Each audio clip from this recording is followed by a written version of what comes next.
자, 이번 시간은 여러분들 교재 69페이지 용도 지구 두 번째 들어가죠. 그래서 지난 시간은 이 용도 지역을 중심으로 살펴봤습니다. 이 용도 지역은요, 부동산공법의 꽃이라고 표현합니다. 부동산공법의 하이라이트. 아마 부동산공법 전체를 다 통틀어가지고 가장 중요한 거 하나만 꼽아라. 그럼 바로 용도지역이라 해도 과언이 아닐 겁니다. 이 용도지역에 대해서는 아까 조금 어려웠죠? 깊이 들어가니까. 근데 그 정도는 알아둬야 돼요. 나중에 실무하려면 그 정도는 알고 용도지역을 접근해야 되지. 그냥 애우라는 거 뭐 5566, 57 이거 외워가지고는 실무에서 써먹을 데가 없습니다. 그래서 나중에 여러분들이 꼭 아까 강의했던 첫 시간에 들어갔던 용도지역에 관한 내용 조금 어렵더라도 그 정도는 최소한 공부를 해둬야 나중에 실무하는데 도움이 될 것이다 라는 걸 말씀드립니다.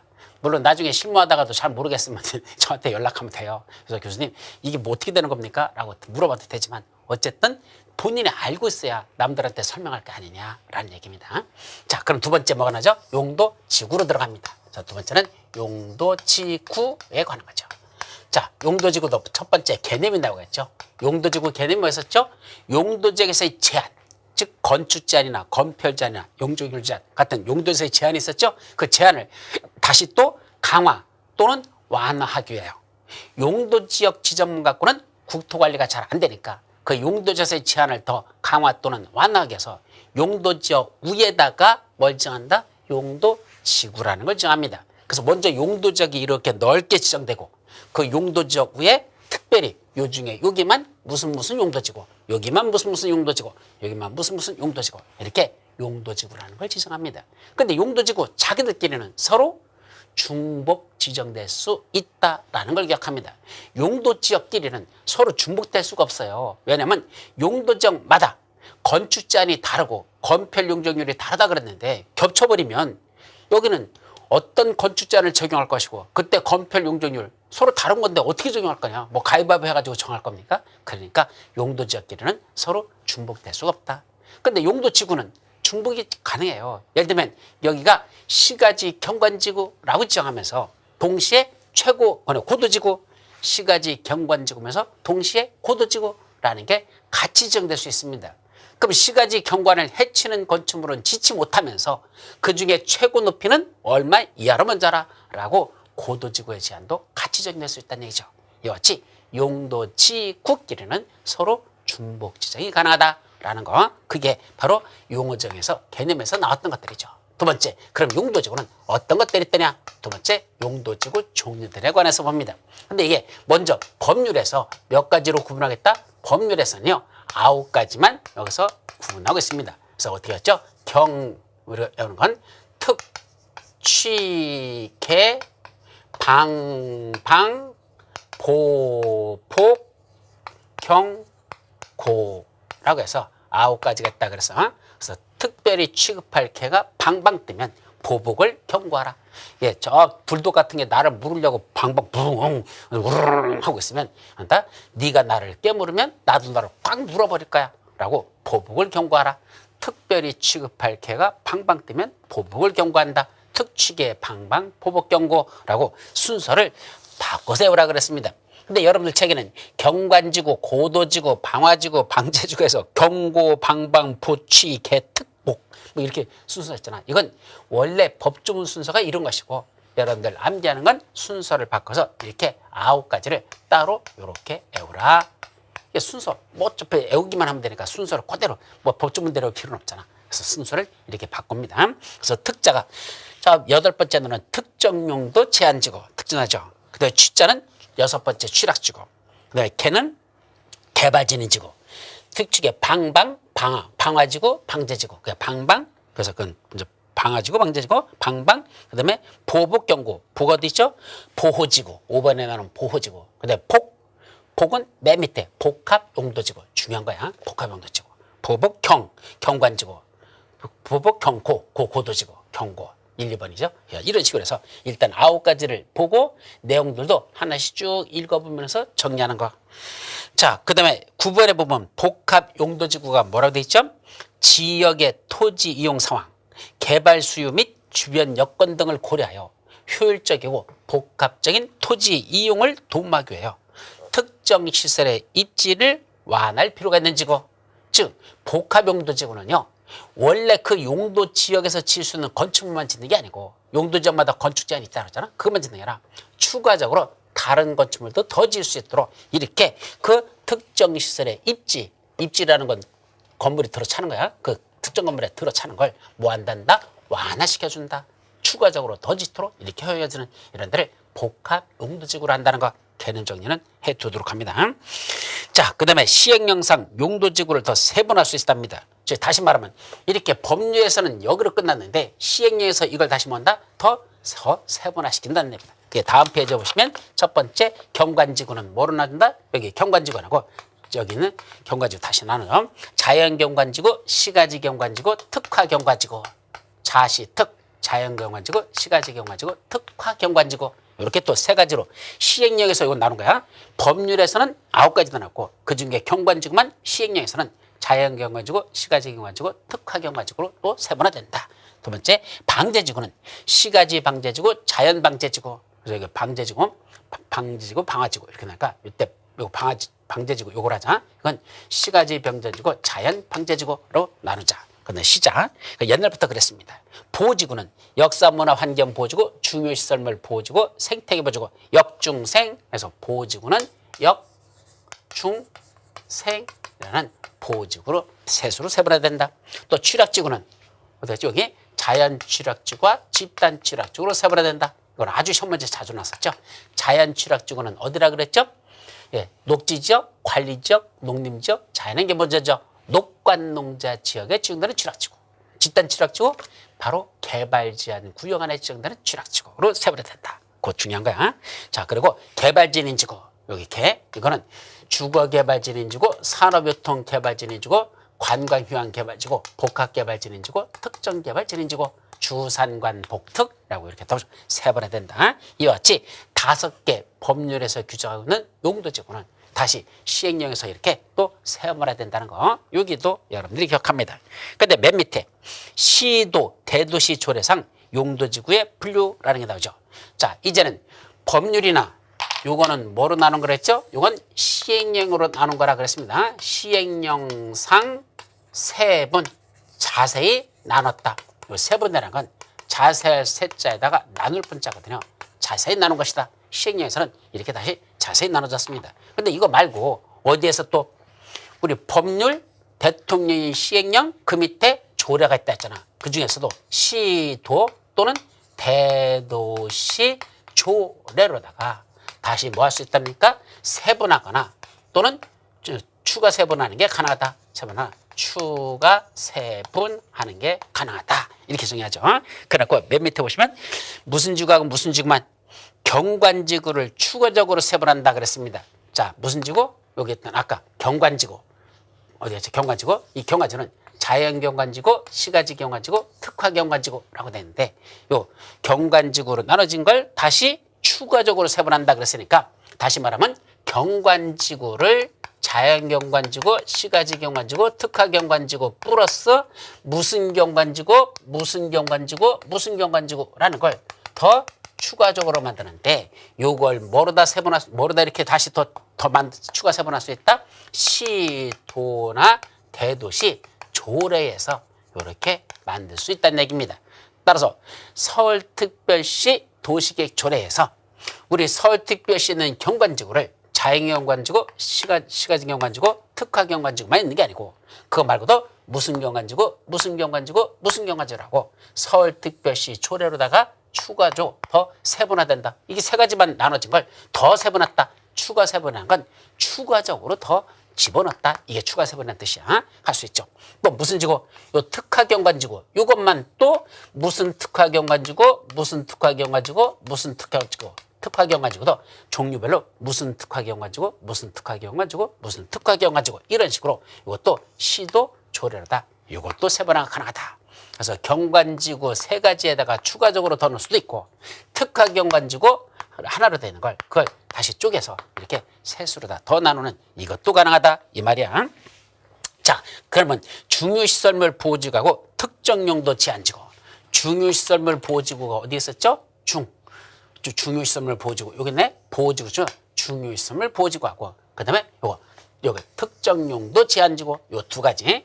요 두 가지도 뭐로다? 시도나 대도시 조례로다가 시도나 대도시 조례로다가 뭘 할 수 있답니까? 세분할 수 있더라 그랬습니다.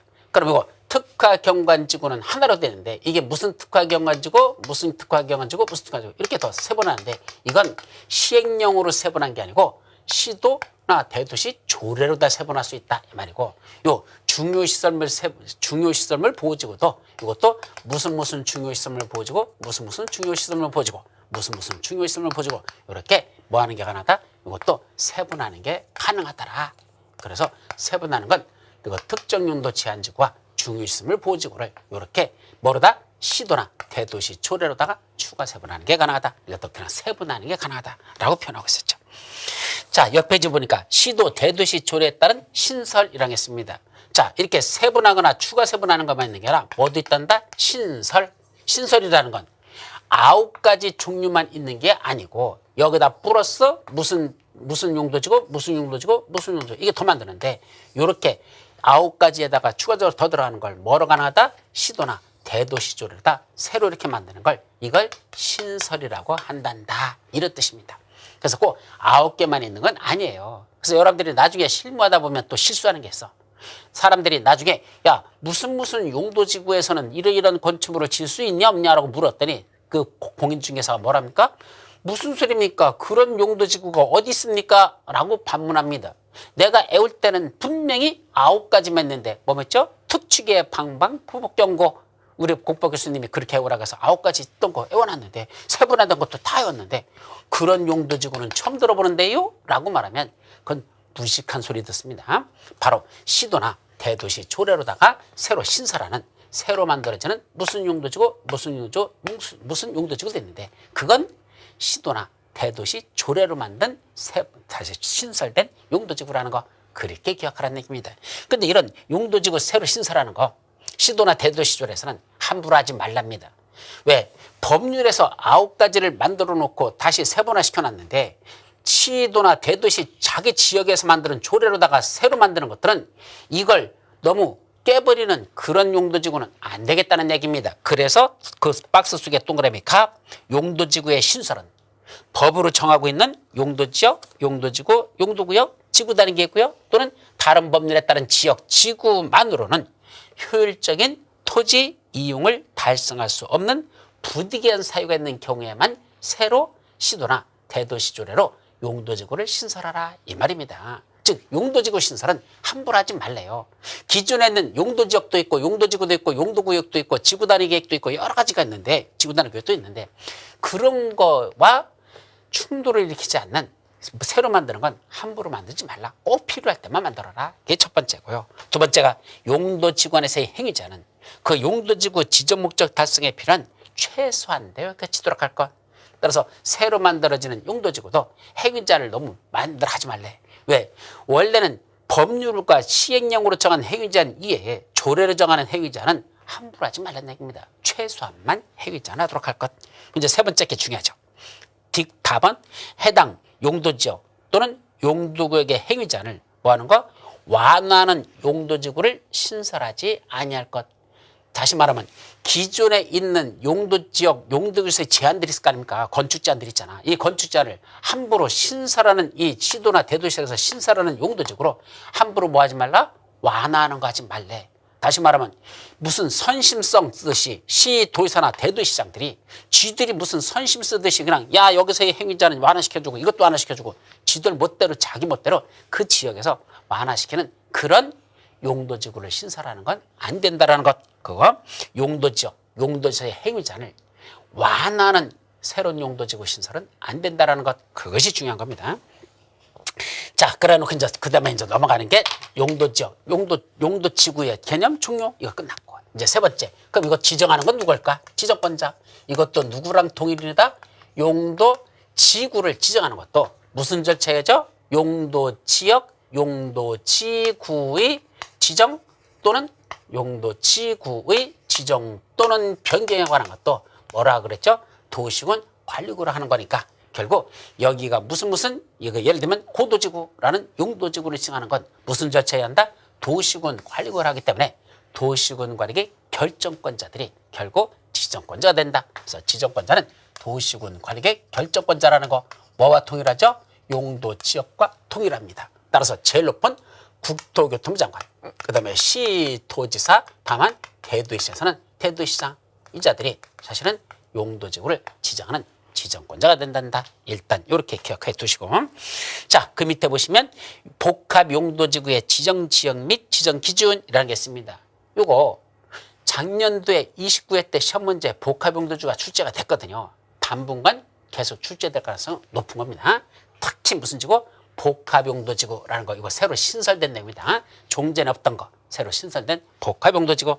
자, 첫 번째 암기해야 되는 건 71페이지 맨 밑에 쪽이야. 복합용도지구는 무슨 용도지역에서만 지정한다? 세 군데 용도지역에만 복합용도지구라는 걸 지정할 수 있습니다. 어디죠? 일반 주거지역, 일반 공업지역, 계획관리지역, 이런 세 군데 용도지역만 복합용도지구를 지정하는데 누가 지정한답니까? 시도지사 또는 대도시장. 여기는 국장은 들어있지 않아 표시하지 않았습니다. 그래서 시도사하고 대도시장이 복합용도지구를 지정할 수 있단다. 어디에 지정한다? 세 군데. 일반 주거지역, 일반 공업지역, 계획관리지역에만 지정한답니다. 그래서 이거 시험 문제에서 복합용도지구에 관한 걸 한번 따라 살펴보자. 그럼 자, 여기가 지금 무슨 지역이죠? 세 군데야. 일반 주거지역 또는 일반 공업지역 10, 아니면 계획관리지역, 이런 세 군데 용도지역에 뭘 지정할 수 있다? 여기다가 복합용도지구라는 걸 이렇게 지정할 수 있습니다. 자, 이런 일반 주거지역, 일반 공업지역, 계획관리지역 안에다가 복합용도지구라는 걸 지정할 수 있다는 얘기다. 요거 첫째. 그럼 복합용도지구에서는 어떻게 하랍니까?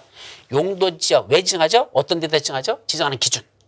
용도지역에서의 변경 시, 용도지역의 변경 시 기반시설이 부족해지는 등의 문제가 우려돼요. 해당 용도지역의 건축 제한만을 완화하는 것이 적합한 경우에 지정할 것. 자, 예를 들면 여기가 무슨 지역이죠? 일반 주거지역이랍니다. 그럼 일반 주거지역이었던 지역을 뭐로 바꿀까? 이걸 예를 들면 준주거지역이란 걸 한번 바꿔봐.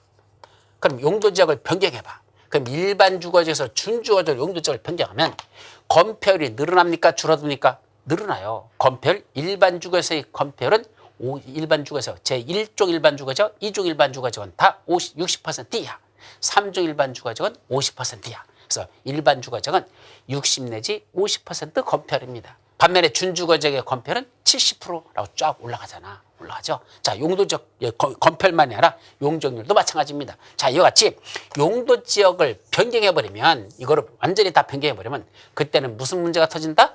여기에 건폐율 용적률이 늘어나면서 건물의 규모들이 커지니까 기반시설도 부족해지는 등 이런 문제점이 발생할 수 있다. 이런 얘기입니다. 그래서 전체를 다 일반 주거지역에서 준주거지역 용도로 전체를 바꾸는 게 아니고 여기다 뭐만 지정한다? 복합용도지구라는 것만, 요 일부만 복합용도지구로 지정하고, 이 안에서는 무슨 건축물을 짓는다? 원래는 용도지역이 무슨 지역이라 했죠? 일반 주거지역이라 그래서. 그럼 일반 주거지역에서 질 수 있는 건축물을 지을까? 아니, 거기다가 플러스 더하기 바로 준주거지역에서 질 수 있는 건축물도 여기서는 질 수 있도록 해주자. 이런 의미입니다. 그래서 일반 주거지역 안에서는 일반 주거지역에서 질 수 있는 건축물만 짓는 게 아니고 그 일반 주거지역 안에 복합용도지구라는 게 지정되면 그 복합용도지구에서는 일반 주거지역에서 질 수 있는 건축물 플러스 일정한 준주거지역에서 질 수 있는 건축물도 함께 질 수 있도록 요 안에서는 그렇게 두 군데 용도지역, 일반 주거지역과 준주거지역은 두 가지 용도지역이 함께 적용되는 그런 성격. 그래서 원래는 용도지역은 서로 중복지정될 수 없다고 그랬잖아. 근데 여기는 사실 엄밀히 말하면 복합용도지구는 중복지정의 성격을 갖습니다. 일반 주거지역에서 지을 수 있는 건축물 플러스 그 준주거에서의 건축물을 짓는다.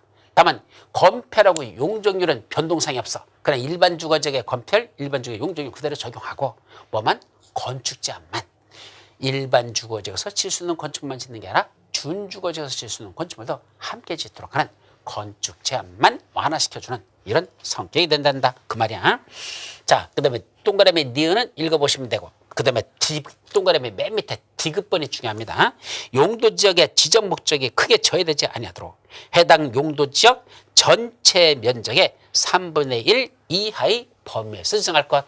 따라서 이 전체 면적의 일반 주거지역의 전체 여기야. 그 중에 얼마까지만 3분의 1 되는 면적만 복합 용도로 정하라. 그래서 일반 주거지역의 전체 면적의 3분의 1 이하만 여기를 복합 용도로 지정해야 되지. 전체를 갖다 전부 다 그냥 복합 용도로 하면 그럼 일반 주거에서 지을 수 있는 것을 다 짓고 준주거에서 지면 결국 아까 말한 기반시설의 부족 현상이 나타납니다. 그래서 기반시설 부족하지 않게 하면 전체 그 해당 용도 지역의 3분의 1 이하까지만 복합 용도적으로 지정할 것. 중요한 거야. 그것까지도 기억해 두도록 합니다. 자, 그러면 구체적으로는 이 제안을 먼저 보죠. 몇 페이지? 74페이지. 지금 설명한 걸 가지고 74페이지에 나가보면 8번째 8 복합용도지구에서의 건축 제한이란 말이 나오잖아. 그래서 뭐라고 써있죠? 복합용도지구에서는 그 해당 용도지역에서 허용되는 건축물 외에, 그럼 아까 해당 용도지역이 뭐죠? 일반 주거지역, 일반 공업지역, 계획관리지역. 그래서 각각 지을 수 있는 건축물 이외에 추가적으로 다음에 따른 건축물 중 도시군 계획조례가 정하는 건축물을 건축할 수 있다. 자, 다음 같은 건축물도 지을 수 있는데 당연히 짓는 건 아니고 조례에서 정한 것들만, 다음 같은 건축물 중에 조례로 정한 것들은 복합 용도지역에서 건축할 수 있답니다. 자, 그게 바로 일반 주거지역에서는 뭘 짓는데 준주거지역에서 허용되는 건축물. 그러니까 여기가 일반 주거지역이야. 그러면 이 복합 용도지구가 그 중에 지정되면 이 안에서는 일반 주거에서 지을 수 있는 건축물 외에 준주거지역에서 지을 수 있는 것도 지을 수 있다는 얘기입니다. 근데 조심할 건 준주거지역에서 지을 수 있는 거 다 지을까? 아니, 이 준주거에서 지을 수 있는 것 중에 건축이 안 되는 게 몇 가지 시설이 있더라. 준주거지역에서 지을 수 있는 건물 중에서 몇 가지는 빼고 라는 단서가 있습니다. 그게 뭐 들어있죠? 제2종 근린생활시설 중에서 안마시설소. 그건 안 된대. 두 번째 관람장, 세 번째 공장, 네 번째 우연물처저 및 처리시설, 다섯 번째 동물 및 식물 관련 시설, 마지막 장례시설. 이거는 어디는 안 된단다? 일반 주거지역 안에 복합용도지구가 지정되면 원래는 준주거지역에서 지을 수 있는 것처럼 지을 수 있는데 이 6개는 빼고 나머지만 여기서는 지을 수 있다 이겁니다. 근데 작년도 시험 문제가 이게 나버렸어요. 그중에 뭐가 났죠? 바로 6번째는 장례시설. 어디에? 일반 주거지역 안에 복합용도지구가 지정되면 그때는 준주거지역에서 지을 수 있는 것처럼 지을 수 있는데 그중에 뭐는 장례시설은 건축할 수 있다? 없다? 없습니다. 근데 있다라고 해서 틀려버리는 그런 걸 시험 문제로 버렸습니다. 그러니까 뭐 여기도 돌아버리겠는데 복합용도지구는 무슨 용도지역 위에만 지정할 수 있다? 일반 주거지역, 일반 공업지역, 계획관리지역 안에 있는 용도지역에만, 그런 용도지역에만 복합용도지구라는 걸 지정할 수 있다. 그럼 복합용도지구에서는 어떤 걸 지을 수 있을까? 일반 주거지역 안에 복합용도지구가 지정되면 준주거지역에서 지을 수 있는 것처럼 지을 수 있다. 두 번째, 일반 공업지역 안에 복합용도지구가 지정되면 거기는 플러스 뭐도 지을 수 있다? 준공업지역에서 지을 수 있는 건축물로 지을 수 있다. 준공업지역. 세 번째, 계획관리지역 안에 복합용도가 지정되면 플러스 이러이러한 건축물을 추가적으로 더 지을 수 있다. 이렇게 나와 있는데 그중에 준주거지역에서 지을 수 있는 것 중에 몇 가지, 6가지는 빼고 또 준공업지역에서 지을 수 있는 건축물 중에 몇 가지는 빼고 그건 제외. 이렇게 놓은 요 제외라는 이견 제일 마지막에 외워야 될 거거든. 어디까지 외워놓고 복합용도지구는 3가지 용도지역 안에만 지정될 수 있는데 그중에 일반 주거지역에서는 준주거지역에 있는 건축물도 추가로 짓는데 그중에 6개는 뺀다. 그럼 6가지도 다 외우라면 어디까지 도대체 외우라는 거야? 이걸 다 외우라는 얘기인데 그 박스에 있는 표를 다 외우라는 얘기인데 여러분들의 능력을 무슨 IQ 210으로 가정하고선 외우라고 하는 건지 이런 시험 문제를 내면 어떻게 한단다? 그냥 틀리라고 낸 문제입니다.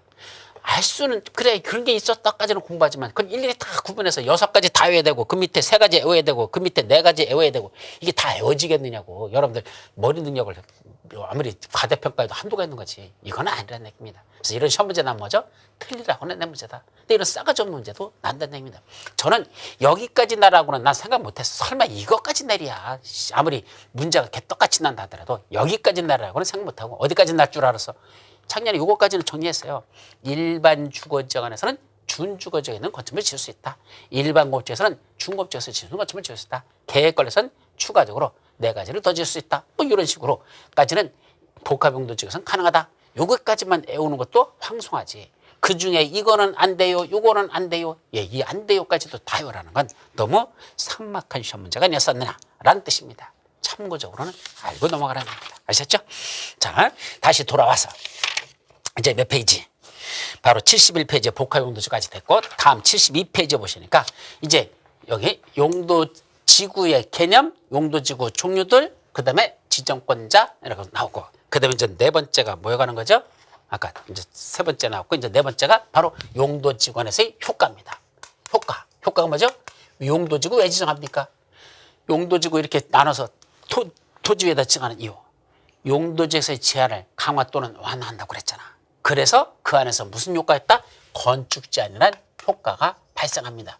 다시 말하면 용도 지역에서는 세 가지 효과가 있었죠. 용도 지역은 건축 제한, 건폐율 제한, 용적률 제한이라는 세 가지 효과가 있고, 용도 지구에서는 그 중에 건축 제한에 관한 효과만 발생합니다.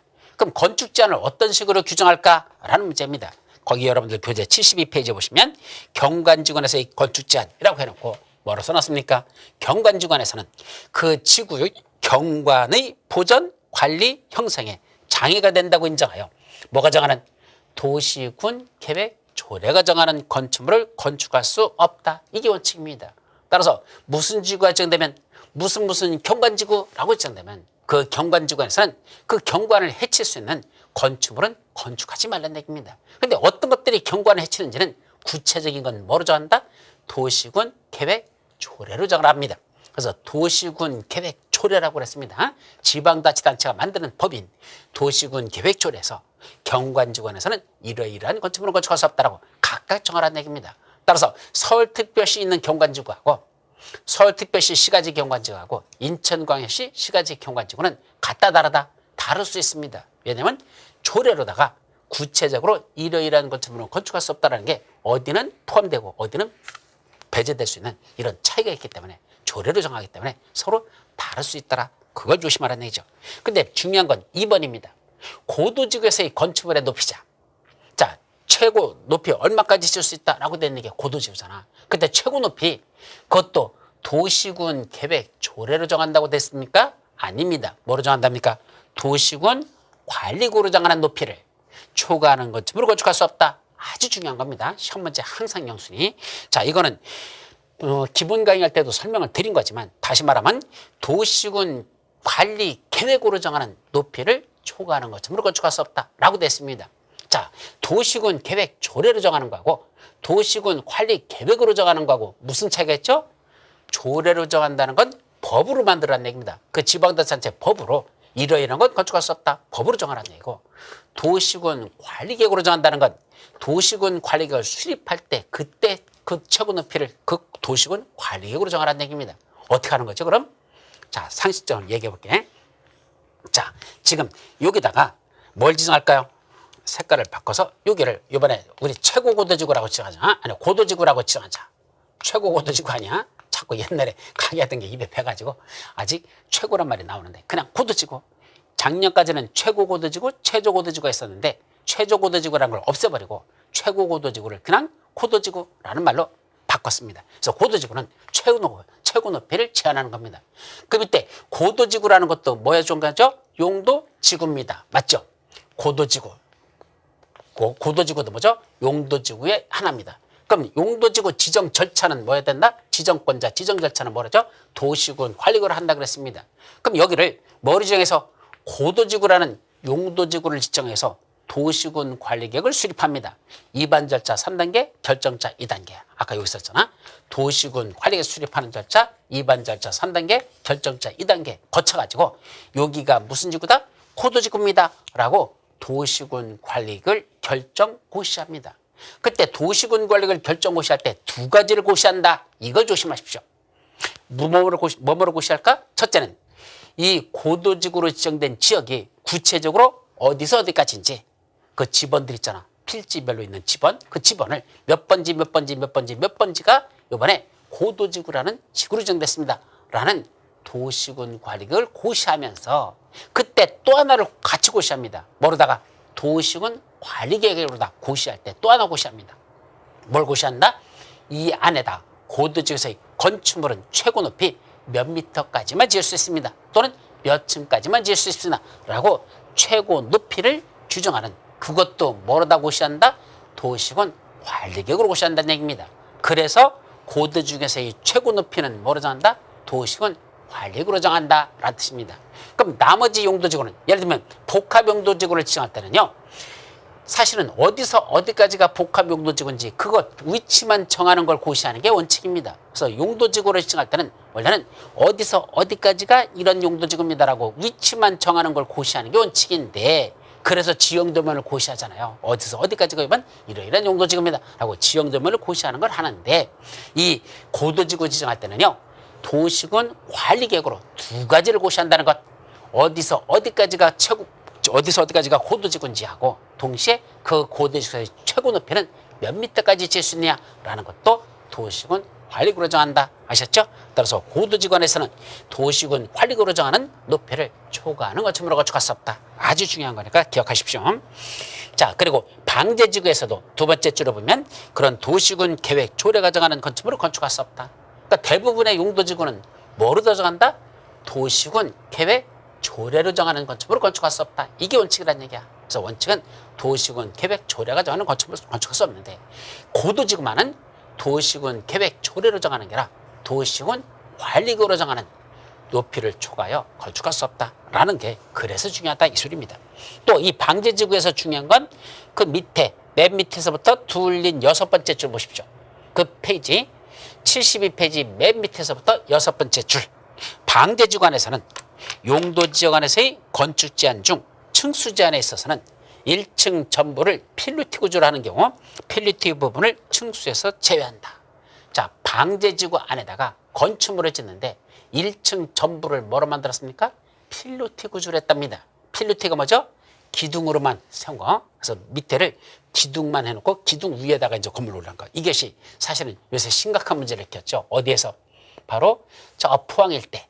여기에 지진 있잖아. 그럼 지진이 나서 흔들어져 키니까 밑에 기둥으로 된 이 기둥이 튼튼한 기둥으로 해서 숨겼잖은데, 부실공사한 것들은 전부 다 기둥이 흔들리면서 그게 다 무너져 버렸습니다. 그래서 건물 전체를 심각하게 위험에 빠뜨린 이것이 바로 필루티 구조가 돼가지고, 이제 건축법에서도 이 3층 이상 되는 필루티 구조 건축물, 이거는 법적으로 규제를 상당히 강하게 만들어 버렸습니다. 올해 7월 달부터 시행되는데, 어쨌든 필루티 구조 중에 3층 이상 되는 필루티 부분의 건축물은 상당히 건축 제한이 강화됐다라는 거. 그래서 지진에 의한 피해를 입는 걸 방지하기 위한 조치가 추가적으로 들어간다. 이렇게 말씀드리고, 이때 방제지구안에서 건축물을 짓는데 1층 전부를 필루티 구조로 했다면 그 필루티 부분은 층수에 들어간다. 필루티 부분은 층수에서 빼주겠다. 예, 필루티 부분은 층수에서 제외시킨다는 거. 그래서 이런 완화 규정 때문에 사실 필루티 구조가 대단히 많아졌었는데, 지진이 일어나면서 다시 또 요새 강화하는 추세를 가고 있다는 거. 이건 완화 성격을 갖는 겁니다. 또 그 밑에 시도사 또는 대도시장, 연안 침식이 진행 중이거나 우려되는 지역 등 일정한 대통령이 정하는 지역, 바로 옆 페이지에 나오는 1번, 2번이야. 그 옆 페이지 꼭대기에 있는 1, 2번 이런 지역에서는 방제지구의 지정 또는 변경을 도시군 관리계획으로 결정해야 된다. 예, 용도지구 지정 변경도 도시군 관리계획으로 하잖아. 그런데 이 경우 도시군 관리계획 내용에 뭐가 들어가야 된답니까? 그때는 방제지구의 재해 저감 대책을 포함해야 된다. 재해 저감 대책이 뭐죠? 재해가 발생하는 걸 낮추고 감소시키는 이런 대책, 저감 대책이란 위험을 낮추고 감소시키는 이런 대책, 저감 대책이라는 걸, 그거를 도시군 관리계획 내에 포함시켜야 된다라는 것도 시험 문제 났었습니다. 그래서 그 두 가지가 다시 필루티 부분은 방제지구에서, 필루티 부분은 층수에서 제외시킨다. 또 저감 대책을 수립해야 된다는 거, 그것이 바로 두 가지가 시험 문제 출제된 적이 있다. 자, 옆 페이지 보호지구. 자, 보호지구안에서도 보호지구니까 어떤 일정한 것들을 보호하잖아. 역사문화 환경 보호지구, 중요시설물 보호지구, 생태계 보호지구, 다 보호지구잖아. 그럼 보호지구에서는 건축 제한, 어떤 건축물을 건축해서는 아니 될까가 아니라 이러이러한 건축물에 하나여 건축할 수 있다라고 됐습니다. 뭐로 정하는? 다음의 구분에 따른 건축물에 하나여 건축할 수 있다. 따라서 구체적으로는 보호지구안에서는 건축할 수 없는 걸 규정하고 있는 게 아니라 보호지구에서는 건축할 수 있는 건축물을 규정하고 있습니다. 그럼 한번 상식적으로 생각해 보세요. 여러분들 이러이러한 지역 또는 이러이러한 지구 안에서는 이러이러한 건축물을 건축할 수 있다라는 게 해위제한이 더 심한 걸까요? 이러이러한 건 건축할 수 없다라는 게 더 해위제한이 심할까요? 잘 생각해봐. 이러이러한 걸 건축할 수 있다라는 건축할 수 있는 건축물의 종류를 열거하고 있는 거하고 이러이러한 건 건축할 수 없다라고 건축 못하는 걸 열거하고 있는 거하고 어떤 게 해위제한이 더 심하냐 이겁니다. 어떻게 심할까? 힌트. 건축물의 종류는 100가지가 된다고 가정하자. 건축물의 종류는 몇 가지? 100가지. 그중에 10가지를 열거해놓고 이러이러한 건축물은 건축할 수 있다라고 했습니다. 그럼 10가지 열거해놓고 건축할 수 있다 그러면 나머지 몇 가지는 90가지는 건축할 수 없다는 뜻이 됩니다. 맞죠? 반면에 100가지 중에서 10가지는 건축할 수 없다 그랬습니다. 그럼 그거 빼고 나머지는 뭐라는 얘기야? 90가지는 다 건축해도 좋다는 뜻입니다.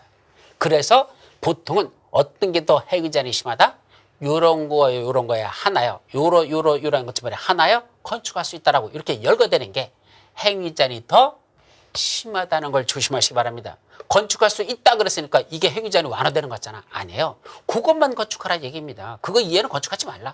해위제한 엄청나게 심해지는 겁니다. 따라서 보호지구에서는 일정한 보호를 해서 이러이러한 건축물에 한해서만 건축할 수 있고 그거 이해는 지을 수 없다라는 의미로서 무슨 이러이러한 건축물에 하나여 건축할 수 있다로 되는데 구체적으로 어떤 건축물을 각 보호지구안에서 지을 수 있는지는 구체적으로 뭐로 정한다? 도시군 계획 조례로 정한답니다. 그래서 박스 속에 보니까 거기 역사문화환경보호지구 볼까요? 문화재 보호법의 적용을 받는 문화재를 직접 관리 보호하기 위한 건축물과 문화적으로 보존 가치가 큰 지역의 보호 및 보존을 저해하지 아니하는 건축물로서 뭐로 되죠? 도시군 계획 조례가 정하는 것 하고 됐잖아. 그럼 도시군 계획 조례가 정하는 것 다시 그 박스 위로 올라가서 연결하면 도시군 계획 조례가 정하는 것에 하나여 건축할 수 있다. 그래서 구체적으로는 그런 도시군 계획 조례가 정하는 건축물에 한해서만 건축할 수 있다 이겁니다. 나머지들은 아까 위에서는 경관지구는 도시군 계획 조례가 정하는 건축물로 건축할 수 없다 이렇게 했는데 이거는 보호지구는 이렇게 도시군 계획 조례가 정하는 건축물에 하나여 건축할 수 있단다라고 이해를 하시면 됩니다. 그게 보호지구입니다. 아셨죠? 자, 취락지구는 자연취락지구와 집단취락지구로 나눠집니다. 그때 자연취락지구에서는 어떤 걸 건축할 수 있을까? 자연취락지구 지을 수 있는 건 무슨 지역이라 그랬죠? 녹, 관, 농, 자. 녹지지역, 관리지역, 농림지역, 자연환경 문제죠. 여기가 원래는 자연취락지구로 지정할 수 있습니다. 그러면 아까도 언뜻 그림으로 그렸었는데 다시 보자. 여기가 무슨 지역이랍니까? 아까 이제 생산 녹지 지역을 하자. 아까는 자연 녹지였는데 생산 녹지 지역이라고 가정하자. 또는 농림 지역이라고 가정하자. 자, 이런 지역에다가 요번에 뭘 정했습니까? 여기다가 요번에 우리 자연 취락지구라는 걸 지정하였다. 그럼 자연 취락지구 안에다가는 어떤 건축물을 지을 수 있느냐? 건축 제한. 이것도 도시군 계획 조례가 정하는 건축물은 건축할 수 없다. 이렇게 할까? 아니랍니다. 자연 취락지구에서는요. 이러이러한 건축물이라는 게 열거됩니다. 그게 어디에 나올까요? 그건 여러분들 교재 어디쯤 나오냐면 이제 넘어가야 돼. 그래서 이거는 81페이지. 기본서 81페이지에 가보시면 맨 위에 취락지구에서는 취락지구 지정 목적범위에서 대통령으로 정하는 다음과 같이 따로 정한다. 예, 취락지구에서 지을 수 있는 거 따로 대통령으로 정한답니다. 그래놓고 가번 자연취락지구 안에서는 건축할 수 있는 건축물은 다음과 같다. 라고 시행령 별표 23. 그래서 국토의 계획 및 이용에 관한 법률 시행령 별표 23이라는 걸 찾아보면 바로 자연취락지구에서 지을 수 있는 건축물들 동그라미 기역, 동그라미 니은 하는 거 있잖아. 동그라미 기역은 건축할 수 있는 건축물이니까 그건 전국에 있는 모든 자연취락지구는 다 동그라미 기역에 있는 건 다 지을 수 있습니다. 반면에 동그라미 니은에 있는 건 그 지방자치단체 도시계획 조례에서 규정된 경우만 도시군 계획 조례에서 규정된 경우만 그때는 건축할 수 있는 건 동그라미 니은이고 따라서 동그라미 기역과 동그라미 니은이 있는데 니은은 안 해도 돼. 동그라미 기역에 있는 것만 보통 시험 문제 납니다. 그래서 자연취락지구에서는 당연히 지을 수 있는 것들 쭉 열거돼 있잖아. 그거는 전국에 있는 모든 자연취락지구는 다 지을 수 있더라. 그 열거돼 있는 그거는 지을 수 있다는 얘기입니다. 이게 바로 시행령 별표 23에서 규정한 게 그 내용입니다. 그래서 다시 돌아와서 73페이지 가보시면 바로 자연취락 중에서 뭘 지을 수 있느냐. 그거는 국토의 계획 및 이용에 관한 법률 시행령 별표 23에 가보면 거기 열거된 그것들은 건축할 수 있다는 얘기입니다. 근데 이것도 시험 문제가 여러 번 났었습니다. 자연취락 중에서 건축할 수 있는 건축물을 고르시오. 건축할 수 없는 건축물을 고르시오. 시험 문제를 그 지랄로 냅니다. 그럼 또 뭘 다 외우란 얘기야? 아까 했던 그 81페이지에 나오는 동그라미 기억에 나오는 A, B, C, D, E, F, G, H, I까지는 외우란 얘기입니다. 그것이 A, B, C, D, E, F, G, H, I 9개네. 9개나 되는 그걸 어떻게 다 또 일일이 다 외우란 얘기입니까? 근데 이 시험 문제는 안다니까요. 이런 식으로 내는 건 여러분들과 풀으라고 내는 시험 문제나 틀리라고 내는 시험 문제는 안다. 그러니까 그런 건 잘 여기도 공부할 수 있으면 읽어보되 그러나 이런 거 시험 문제 하면 잘 생각해 보세요. 이거 시골에 있는 동네인데 이런 시골에 있는 동네 이런 걸 건축할 수 있는 게 가능할까 불가능할까? 통밥을 잘 굴려가지고 찍는 수밖에 없습니다. 근데 이거 통밥 굴려서 찍을 수 있는 문제가 그렇게 만만치가 않아요. 내용들 읽어보면요. 어떻게 보면 될 것도 같고 어떻게 보면 안 될 것도 같고 헷갈리거든. 그래서 이런 게 자연 취락 중에서 건축할 수 있는 건축물들은 바로 요거 대통령 시행령 별표 23에서 규정되고 있다. 그 말입니다. 반면에 집단 취락 주관에서는 어떤 건축물을 지을 수 있을까? 요거는 무슨 법이 따로 있죠? 개발 제한 구역의 지적 및 관리에 관한 특별조치법이 있고 그 개특법령에서 규정되고 있는 거기서 지으라는 대로 지으면 된단다. 개특법령에 따른다. 정하는 바에 의해야 한다. 바로 그 말입니다. 그래서 이것도 시험 문제 잘 나는 거니까 기억하죠. 그 다음에 개발진인지구 이것도 작년 시험 문제 났던 건데 이 개발진인지구로 지정되면 개발을 뭐 하는 데다? 진흥하는 지구다. 개발하는 지역이잖아. 그럼 이 개발되는 지역은 주로 무슨 계획이 수립되죠? 지구 단위계 수립돼요. 아니면 도시 지역 같은 데로 지나면 저 도시개발구역 같은 데서는 개발계획이라는 게 수립되죠. 이와 같이 지구 개발진흥지구가 지정되면 그 안에 무슨 계획이 수립되면 그런 지구 단위 계획이나 개발계획이 수립된다면 그 지구 단위 개발계획에 위반해서 건축물을 건축해서는 안 됩니다. 지구 단위 계획대로 지으면 되고 만약에 개발계획이 수립되면 개발계획대로만 지으면 되더란 이 말입니다. 근데 아직 그런 지구 단위계나 세 번째 줄 개발계획이 수립되기 전에는 아직 지구 단위 개발계획이 수립되지 않았습니다. 그럼 무슨 건축물을 지을까? 도시군 계획 조례로 정하는 건축물을 건축할 수 있다. 그래서 아직 그런 지구 단위 계획이나 개발계획이 수립하는 그런 개발진흥지구에서는 원칙적으로 그런 지구 단위나 개발계획에 위반해서 건축해서는 안 되는데 아직 그게 수립되기 전에는 조례가 정하는 도시군계 조례가 정하는 건축물을 지으면 되죠. 근데 두 번째, 지구 단위 계획 또는 개발 계획을 수립하지 아니하는 개발지구. 여기는 원래부터 지구 단위나 개발 계획 수립하지 않아도 되는 지구입니다. 그럼 무슨 건축물을 지을까? 그게 시험 문제 났던 거죠. 다음 페이지, 해당 용도 지역에서 허용되는 건축물을 건축할 수 있다. 그럼 그 개발진흥지구가 지정된 용도 지역이 농림지역이라면 농림지역에서 지을 수 있는 건축물을 지을 수 있다.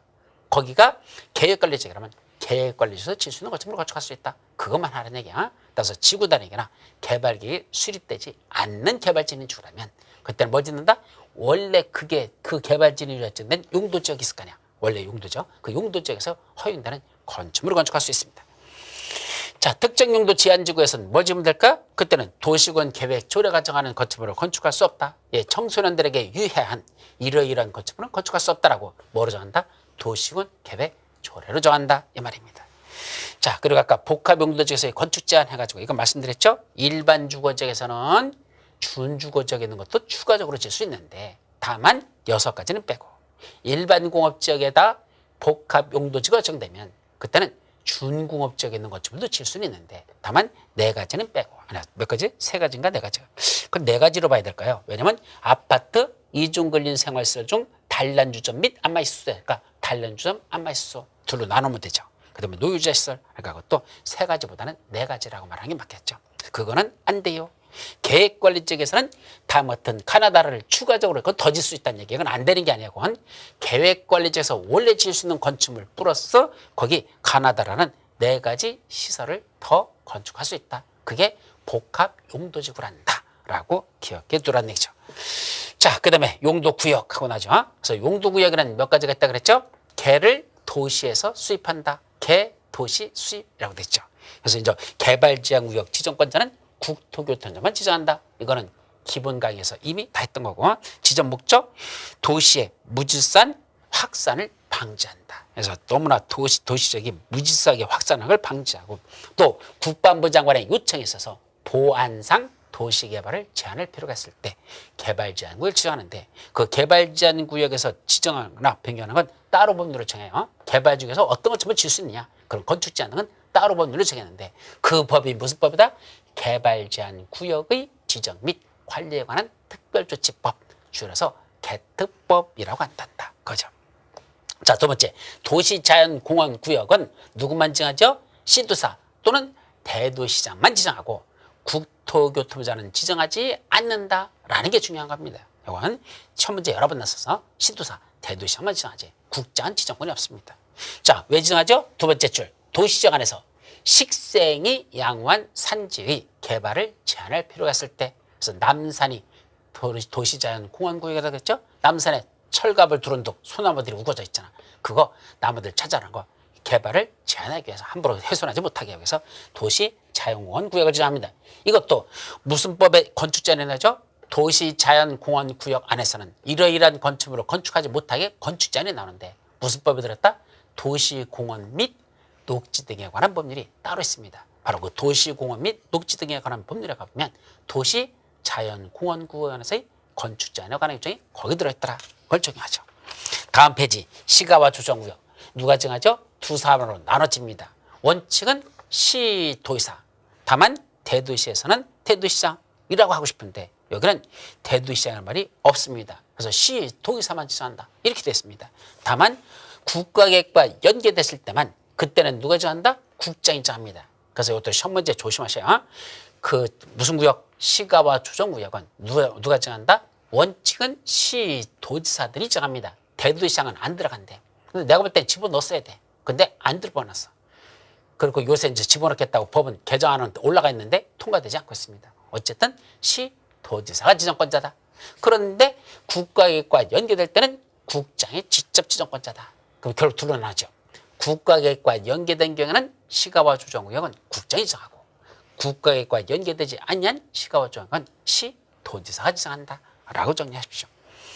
그래서 그 밑에 지정 목적, 무질서한 시가화를 방지하고 계획적 단계적인 개발을 도모해서 지정하는데, 그때 일정 기간 동안 시가화를 유보한다, 개발하지 않겠다는 뜻이죠. 이때 시가화를 유보하는 기간을 뭐라 부른다? 시가화 유보기간이라고 부르고, 이 유보기간은 몇 년일까요? 두 번째 줄 마지막 5년 이상 20년 이내에서 도시군 관리계획으로 시가화 유보기간을 정한다는 것, 그걸 밑줄 쳐놓습니다. 5년 이상 20년 이내니까 이 시가화 유보기간은 아무리 짧아도 5년이고 가장 길어도 20년입니다. 5년 이상 20년 이내에서 15년 하고 정하면 가능하다는 얘기죠. 10년 이것도 됩니다. 5년 이상 20년 이내에서 정하는데, 근데 이때 이 기간 정하는 것도 뭐로 정한다? 도시군 관리구로 정한답니다. 그러다 보니까 시가와 조정구역을 지정하는 것도 뭐 되니까 용도구역이니까 용도구역 지정조차도 도시군 관리구로 합니다. 그러니까 여기서 여기까지가 시가와 조정구역이야 라는 걸 지정하면서 여기서 시가와 유보기간은 몇 년입니다 라는 것도 뭐로 정한다? 동시에 도시군 관리구역을 하는 겁니다. 따라서 아까 고도지구와 똑같이 시가와 조정구역도 그냥 어디서 어디까지입니다가 어디서 어디까지가 시가와 조정구역입니다. 이것만 도시군 관리구로 정하는 게 아니고 동시에 이때 몇 년 동안은 여기서 개발할 수 없습니다. 시가와 유보기간이라는 건 몇 년입니다 라는 것도 뭐로 정한다? 도시군 관리구역으로 같이 정한다는 거. 그래서 위치를 정하면서 기간도 같이 정한다. 아까는 위치를 정하면서 높이도 같이 정하는 건 고도지구. 이거 시가와 경관지구, 여기 시가와 조정구역은 시가와 조정구역이 어디냐라는 걸 정하면서 위치를 정하면서 동시에 유보기간은 몇 년이다 라는 것도 도시군 관리계획으로 함께 정한다는 것, 그렇게 기억을 해 두시라는 얘기입니다. 아셨죠? 자, 그 밑에 구역 지정의 효력상 시설. 첫 문제 잘나죠? 도시군 관리계획의 결정은, 즉 시가와 조정구역을 지정하는 것도 무슨 절차에 한다? 도시군 관리구를 하잖아. 그래서 그 시가와 조정구역 지정을 위한 도시군 관리계획 결정은 시가와 유보기간이 끝난 날의 다음 날에 그 효력을 잃는다. 언제? 시가와 유보기간이 끝난 날의 다음 날. 그러면 아까 15년 하고 정했으면 15년이 끝난 날의 다음 날 되면 자동적으로 여기는 더 이상 시가와 조정구역이 아닙니다. 자동 해제된다는 것. 근데 사람들이 15년이 지났다는 사실을 누가 기억합니까? 못하잖아. 따라서 지체 없이 그 사실을 관부에다, 관부 또는 공부에다가 그걸 게재하는 방법을 합니다. 그래서 국장은 관부에다가, 시도사는 공부에다가 그걸 고시해야 된다라는 것까지 기억하죠. 자, 시가와 추정 구역은 당분간 개발한다고 했어요? 개발 안 한다고 했어요? 개발 안 한다고 그랬잖아. 그러니까 모든 개발이 다 금지될까? 아닙니다. 일부 공적 개발과 사적 개발이 둘 다 가능합니다. 자, 공적 개발 중에서 뭐 하는 것들? 도시군 계획사업.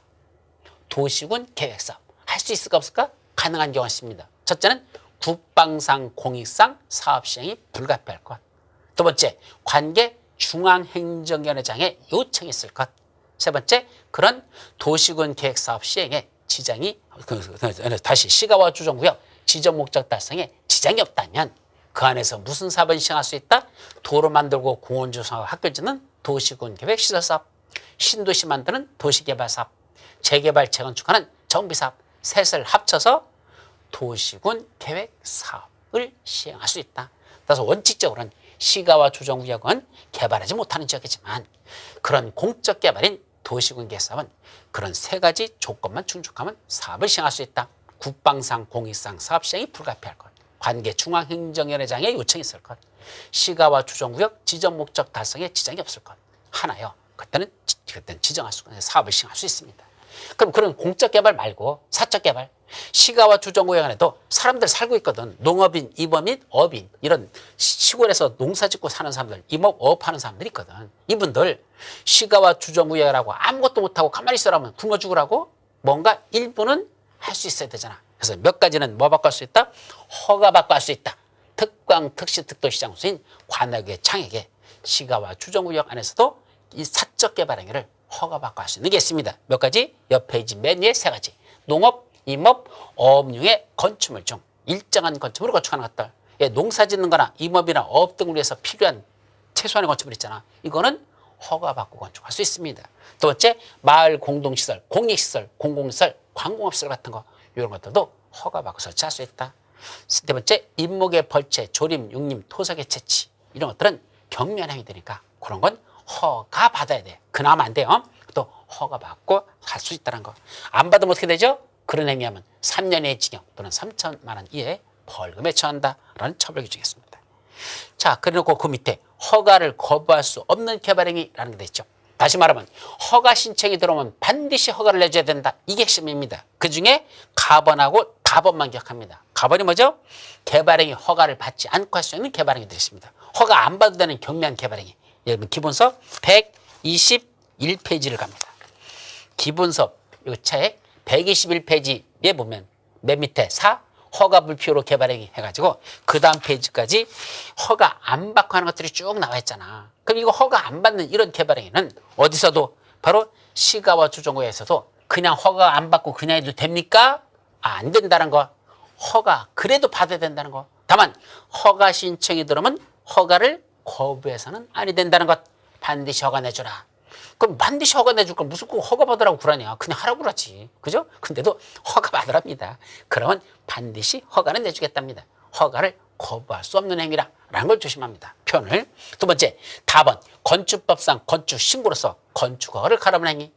자, 우리 건축법에 보면요. 뭐가 쓰죠? 반드시 허가를 받는 게 아니라 경미한 일종의 건축물 건축은 뭐만 하면 되죠? 신고만으로 할 수 있는 것들이 있습니다. 여러분들 책 몇 페이지냐면 366페이지. 기본서 366페이지에 보시면 건축 신고라고 되잖아. 그 신고 대상 건축물들. 이것들은 허가받는 게 아니라 신고만 하고 질 수 있죠. 근데 이 건축물들을 신고 대상인 걸 어디서 짓는답니까? 시가와 주정구역 안에서 짓는다면 이 말이야. 시가와 주정에서도 그때도 그냥 신고만 하고 지으면 될까? 안 된다는 걸 조심합니다. 건축법상 신고 대상인 건축물이라 하더라도 시가와 주정구역 안에서는 뭐 받아라? 허가 받으라는 얘기입니다. 그때 허가 신청이 들어오면 뭐겠다? 허가를 거부해서는 아니 된다. 반드시 허가 내주겠다는 얘기입니다. 그래서 건축법상 신고 대상이라고 다 신고할 수 있는 게 아니에요. 시가와 주정에서는 신고 대상이라 허가 대상이고 다만 허가 신청이 들어오면 허가를 거부해서는 아니 된다. 반드시 허가 내줘야 된다는 것. 그러면 그냥 하라고 하지. 또 그러면 또 신고를 하라고. 또 그렇게 또 건조가도 허가 받으라고 또 그러냐. 그죠? 그냥 신고하라고 하지. 반드시 허가를 해주겠다. 허가를 거부해서는 안 되는 행위다라는 거 거기까지만 여러분들이 기억해 둡니다. 아셨죠? 자, 그 다음 페이지 보면 수산자원 보호구역이 나오는데 수산자원 보호구역에 관한 것들은 글쎄 그냥 읽어보는 정도로 하십시오. 맨 밑에 건축제한 아직 시험 문제는 난 적이 없는데 수산자원 보호구역에서의 건축제한은 수산자원 관리법에 의한단다. 수산자원 관리법에 들어가 봐야 거기 수산자원 보호구역에서의 건축제한에 관한 내용들이 거기 들어있습니다. 자, 이제 79페이지 입지규제 채수구역 하고 나자. 그 중에 작년에 시험 문제 났던 게 입지규제 채수구역엔 지정권자가 누구냐? 첫째, 그게 시험 문제 났었죠. 자문 내가지고 복수 정답으로 인정했던 겁니다. 거기 보니까 도시군 관리계 결정권자. 그 원래 결정권자가 누구죠? 국장도 있고요. 시도사도 있고 대도시장도 있고 또 일정 경우는 시장군수도 있습니다. 근데 시장군수는 안 돼. 이 입지규제 채수구역은 국장, 시도사, 대도시장 이자들만 되고 시장군수는 안 된다 이 얘기입니다. 근데 작년에 시험 문제에서는 뭐를 했느냐? 국장만 입지규제 채수구역을 지정하는 줄 그렇게 알고 시험 문제를 냈습니다. 저기 부칙에서 그게 개정됐다는 사실을 모르고 출제원들이 잘못 낸 겁니다. 그래서 이것도 지적한 사람은 대한민국에 저밖에 없었습니다. 그래서 제가 그 경과 규정까지 다 봐가지고 기본세다 2018년 1월 1일부터는 이렇게 바뀌었다라고 써놨는데도 불구하고 법조문에는 바뀐 게 없어. 안 바꿔놨어요. 저 부칙을 바꿔놨지 법조문은 바꾸지 않았으니까 사람들은 작년에도 대부분의 교수들이 그냥 국장이 국장이 입지규제 채수구역 지정권자다라고 그냥 강의했었는데 그거 잘못됐다. 그래서 저한테 연락 온 사람들만 제가 왜 바뀌었는지 왜 틀렸는지 개정된 이유가 뭔지를 설명드렸었고 나머지들은 그냥 다 국장인 줄 알고 있었는데 아니야. 작년부터 도시군 관리계 결정권자 중에 시도사는 시장군수만 뺍니다. 그럼 결국 국장, 시도사, 대도시장 이 자들이 입지규제 채수구역 지정권자다라고 정리하시면 되죠. 그 다음에 중요했던 게 그 밑에 지정대상지역. 이게 또 작년에 또 시험 문제 났었습니다. 그래서 작년에 사실 두 문제 난 거야. 그래서 이 지정대상지역 중에 다음 중 입지규제 채수구역으로 지정할 수 있는 대상지역에서 틀린 걸 해놓고 뭘 냈더냐? 가나다라 다 나오고 마에서 거기 도시재생 활성화 지역 중 도시경제 기반형 활성화 계획을 수립하는 지역. 그중에 도시경제 기반형 활성화 계획이라는 도시경제 기반형이라는 요걸 다른 용어로 바꿨습니다. 외울 것도 없어. 저도 안 외워 그건. 다른 용어로 바꿔놓고 그래서 틀렸답니다. 그럼 무슨 법을 공부하라는 얘기야? 도시재생 활성화 및 지원에 관한 법률을 공부하라는 얘기잖아. 도시재생 활성화 및 지원에 관한 특별법. 거기에서 보면 이런 도시재생 활성화 지역이 몇 개로 구분되는데 그중에 둘이 어떻게 다른지를 그걸 구분해서 외우라는 소리잖아. 이런 참 출제원들 또 귀심한테 때리고 싶은 그런 문제였습니다. 왜냐하면 우리가 무슨 도시재생 활성화 및 지원에 관한 특별법도 공부합니까? 그거 공부 안 하잖아. 그럼 무슨 법에 의한 뭐 이런 거 하면 그러려 하는 거지. 그 속에 있는 구분되는 걸 다른 용어로 써놓으면 우리가 어떻게 그것까지 다 공부를 해야 됩니까? 그러니까 시험 문제를 내도 한도가 있는 거지. 이런 싸가지 없는 문제가 작년에 공법에 들어감으로써 작년에 시험 본 수험생들 멘탈 붕괴를 일으켜버리는 그런 싸가지 없는 문제였었습니다. 근데 저는 가나다라 말을 보면서 가도 맞고 나도 맞고 다도 맞고 나도 맞고 마도 맞아. 다 맞는 것 같아. 근데 마에서 도시경제 기반형 이것이 다른 용어로 바꿔놨는데 그게 뭔가 틀렸다는 감이 오는 거야. 왜 맨날 들여다보니까 저는 감이라도 오지. 다른 사람들은 아마 5개가 다 맞는 건데 공부했던 사람도 이거 외운 사람도 5개 다 맞는 건데 라고 해서 아마 그렇게 해서 그냥 다른 거 찍어서 틀리지 않았을까. 그냥 운 좋게 잘 찍은 사람만 맞았지 않을까.